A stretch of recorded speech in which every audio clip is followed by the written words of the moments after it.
Your rental made $100 last month and then the water heater died. Are you negative for the year now? Are you building wealth? Why are you just buying yourself another job? That's kind of what we're talking about today.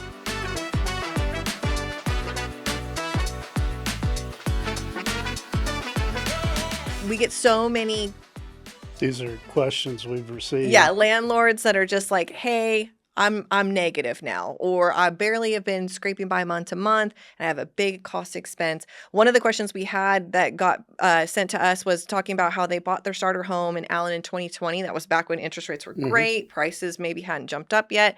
Rent's $2,300 a month, but with mortgage, taxes, insurance, HOA, maintenance, they're averaging about $2,150. So they've got a little bit of cash flow. They had to replace the HVAC and the water heater, and they've got about $220,000 worth of equity, and the property appreciates every year, but they feel like they're constantly writing checks. We heard that story before. Are we building wealth? Are we just owning ourselves another job? And I think this gives us a really good opportunity to talk about the different pillars of wealth that shows up with a rental. And of course, the first one's cash flow, but what are the other pillars that we're talking about? Yeah, everybody, most landlords, they just look at cash flow. Because cash is king. Cash is am I king. making money or not? But they don't factor in everything else. Yep. With cash flow, that's a good 20,000 level, 20,000 foot level. Look at it, but you got to factor in. You have somebody making it's kind of like a 401k investment where you got corporations matching you and all that. You got somebody paying 80, 90, maybe 100% of your mortgage rate. So you're getting that investment. You're also you're getting the equity there. Yep, the appreciation and equity. You're getting the depreciation as far as like tax benefits. The water heater that went out. I was like, is that those are the write-offs, those are all expenses that you could write off. Talk to your CPA. You definitely need the CPA. You also have appreciation. The house is always, in generally, it's going to go up in price. Historically, they've always gone up over time. Yes. Yes. They may have a little rocky road there, but most of the time they go up. Once you factor in, we call that the four pillars. So if you're looking at cash flow, depreciation, appreciation, and equity, those are the four things you need to look at as far as the big picture. You might be getting a minus $200, $300 a month cash flow, but when you factor in everything else, over the long run, you're making money. Yes, especially even just end of year, looking at everything end of year, like what did you get to write off? How much appreciation did you have? How much did you not pay in mortgage payments because they offset it? Yep. You total all that together, and it's usually positive. Now, sometimes the first year might be a little rocky if you don't have the equity in the first place for the property, or you don't have quite the rents. But after year one, I've seen anywhere from as early as year 2 that it makes a lot of sense, and then 3, 5, 7 looks really good. The good part about, the first year you're doing like the leasing fees and stuff like the management fees, you're getting all those hit the first of the contract. Right. But if you can re-sign a tenant, that's why it's so important to make the tenant happy. Yes. They'll re-sign for the next year. And typically with our tenants, we're looking at like 80-90% of the people, they renew year over year. When you do that, you're not having a make ready every year. You're not having leasing fees every year. So your ROI gets better over time. It's snowballing better. Yes. Because you guys do such a great job at your tenant selection process as well. And so you're not just putting any warm body in there who can pay rent for the next 90 days. Like, you're getting somebody who not only is going to be a great tenant, but then want to stay longer. We're wanting to try to get long-term tenants. Yes. So then if someone was looking at cash flow specifically, what would you say a monthly cash flow is a good goal to start out with for most investors? Is it just anything positive, or even if it's just negative, just slightly negative? Like, obviously you don't want to be losing thousands of dollars a month in cash flow, because that doesn't quite make sense. But is there like a number where you're like, this is still a smart investment? What I talk to my owners about, I try to don't necessarily look at I got to be break even no Right. matter what. And I try to go through the 4 pillars with them, but I also try to get them to talk to their CPA to find out what are the expenses that I can write off. Things like my management fees. Right. That's part of the Cost of sales, expenses. yeah. So you need to the owners need to understand the big picture. Yep. So as long as it makes sense for them and their goals, Right. it depends. Like we always say, it depends. But we're definitely saying negative is not necessarily bad. It's Correct. just you need to go deeper and see what else is Correct. offsetting the negative. And that's our Wealth Optimizer is a program that we have. You can go on our website and pull it up. You can just plug in all the numbers, and it lets you plug in what's your interest rate, how much did you put down Right. when you bought the house, Insurance, and probably, insurance, and HOA. all the expenses. You can even plan for water heaters going out. You can Okay. plan for roofs, doing any kind of renovations over time. Which I would say some of the expenses, like people lose their mind about a water heater, but the water heater is probably the least expensive appliance that you have to replace. That's a nice when you get into the roof and the roof, the plumbing, HVAC, the plumbing. You do the plumbing. I mean that's when it gets big dollars. Water heater's the least of your worries. Right. I guess it's just so immediate. That has to be fixed today because Right. people don't want cold water, Right. right? But still, that's not too bad. Yeah. So you can go to our program there, and I know Keller Williams has one too, where they you can. There's lots of calculators. You can analyze it. Yes. But with ours, you can put property side by side and look at other properties and compare. But it helps you understand the big picture, Right. and see all the other 4 pillars. You can see that and see whether it's a good deal for you or not. When life hits hard, late payments, medical bills, job loss, or even the need to move quickly, many homeowners feel trapped. The fastest way out seems to be selling to a cash investor, but that means giving your home away for pennies on the dollar. You don't have to do that. Nearly half of homeowners today are equity rich, and that value belongs to you. With our One Move program, you can unlock that equity immediately, get cash in hand now, and still share in the upside when your home resells. Or, if you'd rather, we'll shop your property to multiple cash buyers so you can choose the best offer instead of settling for one low bid. Go to DunnDealOffers.com and discover the smarter way to get cash fast without losing the equity you've worked so hard to build. Hello, my name is Greg Batchelor with Real Property Management, and I'm here to talk to you about your rental property. Choosing a property management company can be challenging, and here's why. On the outside, it appears everyone is providing the same services, which makes it difficult to narrow down which companies you'll actually call. Interviewing companies over the phone and in person takes hours, as does following up on references, pouring through lengthy contracts and legal documents, and getting answers to your follow-up questions. As you can see, this process can be daunting and time-consuming. So here's a few questions you might consider if you're planning on interviewing other management companies. Number 1, what fees are charged to lease and manage your home, and are there any hidden fees in the contracts? Number 2, how many homes and what types of properties do they manage? Number 3, how many homes do they lease per month, and what are their average days on market? And number 4, how quickly do they get your monthly rental proceeds to you? Homeowners have been asking us these questions for years, and that's why we manage tens of thousands of rental properties nationwide. As our clients can affirm, we eliminate the headaches, hassles, and challenges of being a landlord.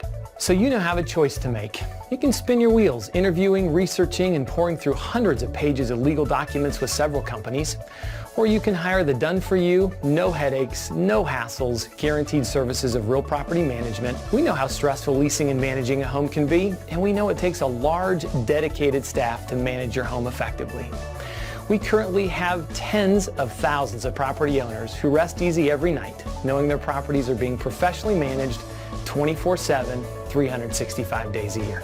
We have a customized plan to lease and manage your home. No trial and error, let's see how it goes attitude here. we will get your home leased quickly to qualified tenants and get the money to you in a timely fashion every month with the most accountable tracking system in the industry. We wouldn't have the client base that we do if we didn't deliver on our promises day in and day out. There are 2 ways to get in contact with us for your free, no obligation, in-home consultation to let you know what your property will rent for. Fill out the contact information form on this website and we'll call you back shortly, or just give us a call.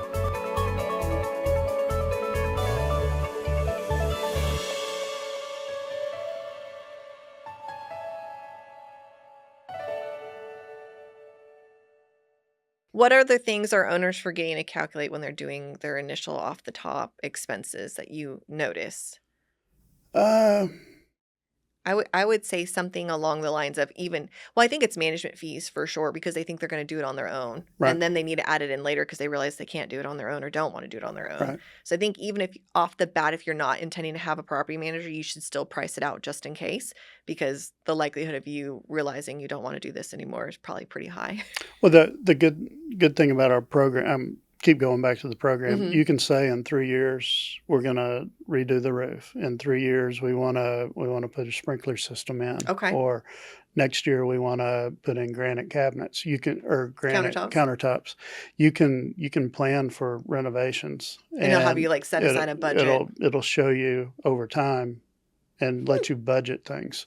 So it's kind of up to what are your intentions? What do you want to do with the property? How do you want to?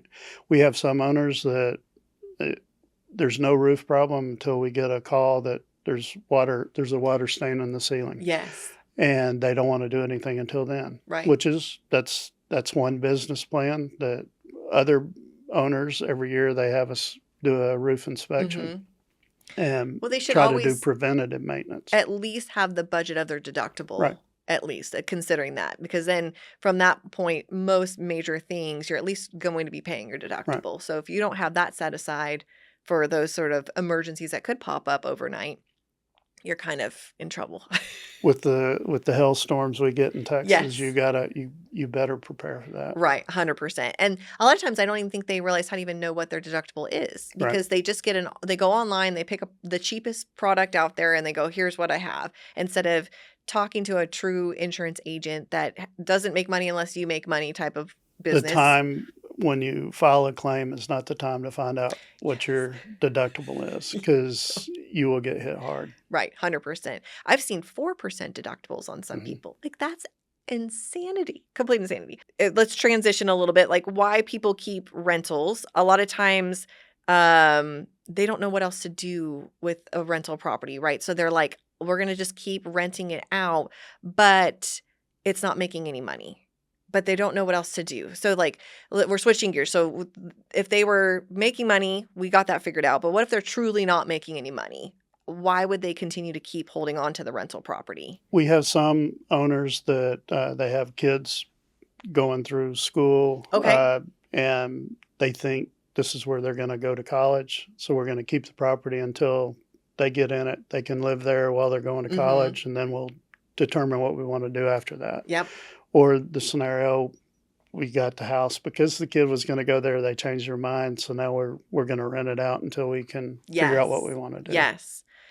Fear of missing future appreciation, I think, Right. is another reason why people hold on to a rental, which some places appreciate faster than others. So it really makes Very. sense to look at the area historically. What has it done? What's incoming development wise for the Right. area? Is it going to increase appreciation or things leaving? Like right now, we're seeing a lot of places leave Dallas and everybody was coming back to Dallas. Now they're leaving Dallas. Plano's the new one on the map. And so everybody Right. that's been living in Plano the last 30 years are just can't wait to see Yep. what happens to Plano. North Sherman had its Dallas, you big have boom. North Dallas, North Dallas. Yes. There are construction houses going everywhere. New Yes. construction everywhere. So it just depends really on depends. what's over there. I think a good thing to watch is, school data and what's going on with schools, because somebody coming into rent usually is because they have young children and they need to get into a certain school district, and they will temporarily live somewhere for a year just to get their kid in the school before they buy. And so if you don't have good schools where you're at, that can hurt the Very true. demand, Very true. right? But then it becomes a job sometimes for landlords or accidental landlords. And I think there's there's a breaking point of, okay, we need to offload it or we need to get a property manager. Right. I think is where that really comes into play. And a lot of times the repairs are probably the number one thing. I mean, how many calls you get in a day about repairs that you guys manage Oh, alone on your team? it's constant.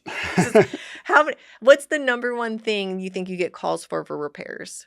Our biggest three is plumbing, Mhm. HVAC, and well, those are our top two. Okay, plumbing and HVAC. And is it because like toilets are backing up plumbing or You leaky got faucets or Yes. okay. It could be anything like that. Both of those are fun and Right. scary.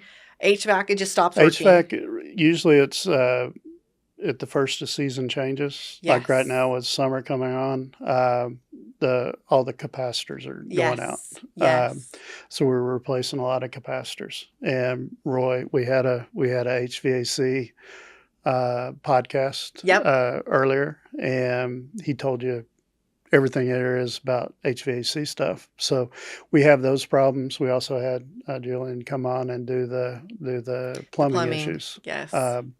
Typically with plumbing, if somebody hadn't been in the house for some time, Mhm. like a year or two, Okay. and that they're just now coming in, the house just doesn't, the plumbing doesn't take it. It kind of craps out. Okay, that's fair. No pun Figuratively and intended. and literally. Well, yeah, because you get like the dry rot. They always say like if you've got a vacant house, like we usually try to flush the toilets every time we're there visiting the property because Yep. it's just not having enough water run through Right. the sewer pipes like usual. And they're used to having water in them. So when there's no water in them, I'm sure Right. it causes a little bit of havoc. And we have, when we have properties listed, Mhm. owners, well, why do I need water? Well, Yes. I go, every time a realtor goes in, they'll flush the toilet and they'll turn on Yep. the sinks Yep, to make sure and they're make sure working. everything's working. And if they're not working, then that raises a flag saying, Yes. What's wrong? Is there a leak? What's Have going there on? been problems in the past that it's maybe flooded and so they don't want it to flood anymore? Oh yeah, we get all kinds of red So flags that pop in our head. we try to tailor to the realtors. It's smart. It's smart. So then if you had $220,000 in equity tied up in a rental like this caller did, is the money working hard enough? And it just depends, right? What are your expectations on your return? Right.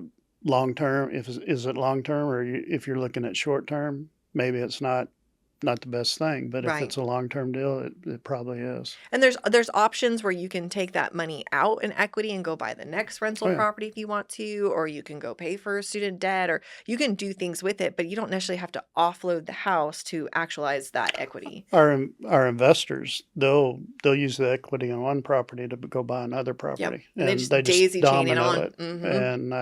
and that's how they Get a get big to where massive they are. portfolio. Right. Yes.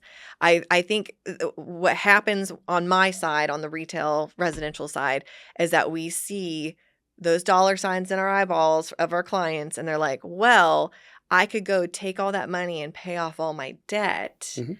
and then I'll save up and then go buy the property. And unfortunately, that usually does not happen.